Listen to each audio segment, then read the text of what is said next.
These are the dummy rounds that I use for my practices. All it is a resized and deprimed casing with a bullet seated to the same height as my normal loaded ammo.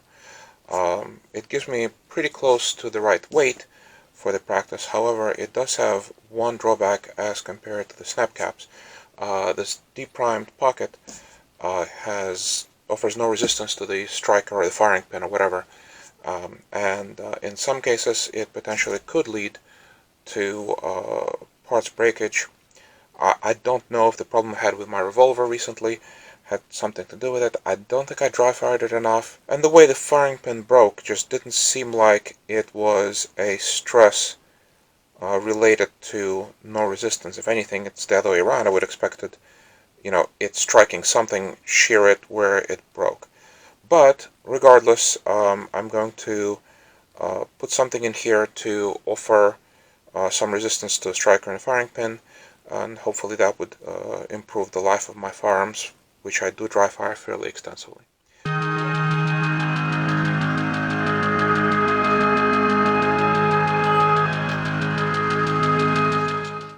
So what am I going to need for that? So first I'm going to need a bunch of these rounds, and I do have them, a whole lot of them, right over here.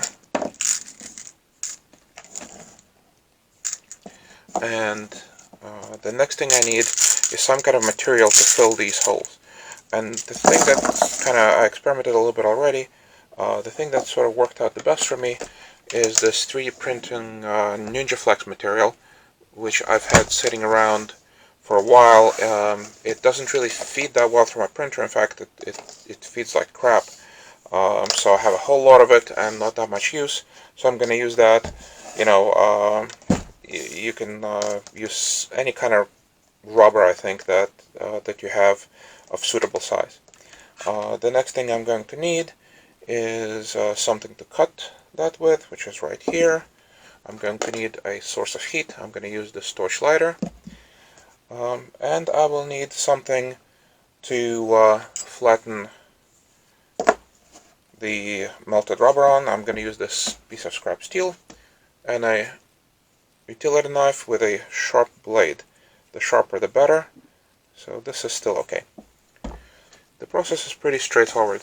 First I'm going to heat up the rubber with my torch, just until I see a little bit of a flame, and then I shove it into the primer hole, and I'm going to push it in pretty hard just to make sure that some of it goes into that little hole at the bottom of the primer hole.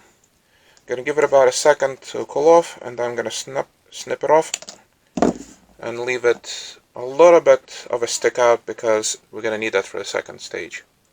So I'm going to make a whole bunch of these, and now I'm going to move to phase 2 of the process. I have a bunch of these rounds prepped, and I have this mess sticking out of the back. So what I'm going to do is heat it up with the torch again, get it nice and melty,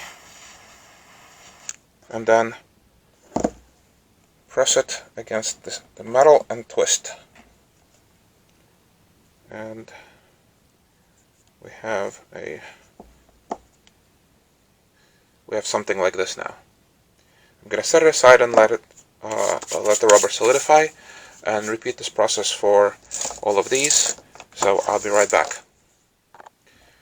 So I've allowed these guys sufficient time to cool off, and now I'm just going to trim this extra stuff that's sticking on the back of the shell. You want a really sharp utility knife for this, because that will prevent the cutting from pulling the rubber from the primer pocket. And here we go. It's trimmed, and it's all good to go.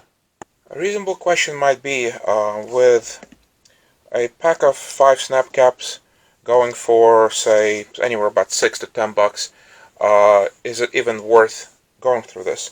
Well, 5 snap caps is sort of okay. You could say maybe have 5 mags and put 1 snap cap at top of each mag or something like that. But if you say have an 8-shot revolver like this, right, and need to load it with moon clips like this, so you already need 8. So now you're gonna have to buy 2 packs. Right now, if you want to practice reloading, right, for competition, right, and you want to eject, right,